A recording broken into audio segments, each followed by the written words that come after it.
कार्य में मन को प्रमाण माना जाता है, अर्थात मन के विरुद्ध कोई कार्य नहीं किया जाता है। नारद जी ने कहा कि हे राजन, यदि आपको प्रश्न हो तो सावित्री का विवाह यथाशीघ्र कर लीजिए। ऐसा कहकर नारद जी आकाश और से स्वर्ग की ओर चले गए और उनके पिता भी जो है सावित्री का विवाह धूमधाम से सत्यवान के साथ कर दिया। सावित्री भी जो है सत्यवान को पा करके ऐसे प्रसन्न हुई जैसे पुण्यात्मा आदमी स्वर्ग को पा करके प्रसन्न होता है। स्वर्ग लोक में पुण्यात्मा मिल जाता है तो बहुत प्रसन्न होता है कि चलिए भाई हमको मरने के बाद स्वर्ग मिला। वैसे ही सावित्री जैसे सत्यवान को पा करके प्रसन्न होती है। पुनः शिव जी पार्वती जी से कहते हैं कि इस प्रकार उस आसन में उस समय रहते हुए सावित्री और सत्यवान के कृष्ण नेतृत्व हुए। उस समय केवल एक भाजा सावित्री है जिसके चित्त में रात दिन नारद की बात याद बन जाती है। सावित्री जो है तो जो नारद जी बोले थे कि 41 का उम्र है, तो हमेशा गिनती करते रहती थी इसी समय से। और जिस दिन सत्यवान को मरना था, मरण वाले दिन जो है से वो कहा कि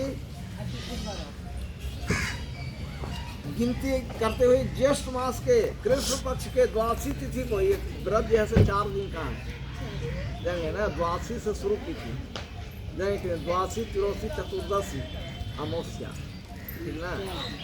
तो 3 दिन जो है फास्टिंग में रह करके निराहार रही, पूजा करते रही। चौथा दिन अमावस्या के दिन, आज ही के दिन देवता के पूजन करके तर्पण कर करके सास ससुर के गोड़ हाथ ला करके, इसके बाद सत्यवान जब जंगल जाने लगा लकड़ी काटने, तो सावित्री भी उसके पीछे पीछे चली गई सावलही में।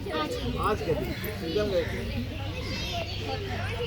और जंगल में पहुंच करके सत्यवान जैसे जब लकड़ी से काटने लगा तो उसको सीन में जैसे पीड़ा होने लगा, तो वह छोड़ करके उसको और बर के पेड़ के सहारा लेकर के ही बर पर वह बोला कि हमको माथा का पीड़ा जैसे कस दे रहा है, इसी में क्षण भर आराम करना चाहता हूँ। तो सावित्री जैसे अपने गोद में उसका सिर रख लिया और रख करके उसको बोला कि आप विश्राम कीजिए, हम थकान दूर करेंगे।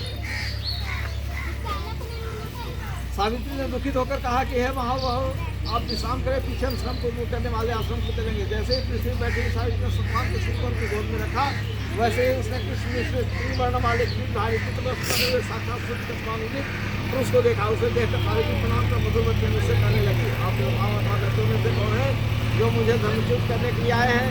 मुझे अपने धर्म से च्युत करने में कोई समर्थ नहीं है, क्योंकि है श्रेष्ठ मुझे भगत आग के लपट को समान समझिए।